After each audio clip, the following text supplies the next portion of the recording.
Oo mga kadeli, gagawa tayo ngayon ng simple sizzling salmon. Kuha kayo ng asin. Lagyan nyo ang magkabilang gilid ng ating salmon.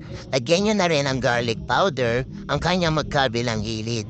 Gayon din, kumuha kayo ng pamintang durog. Lagyan nyo rin yung magkabilang gilid para nanonood yung mamalasa ng ating mga ingredients.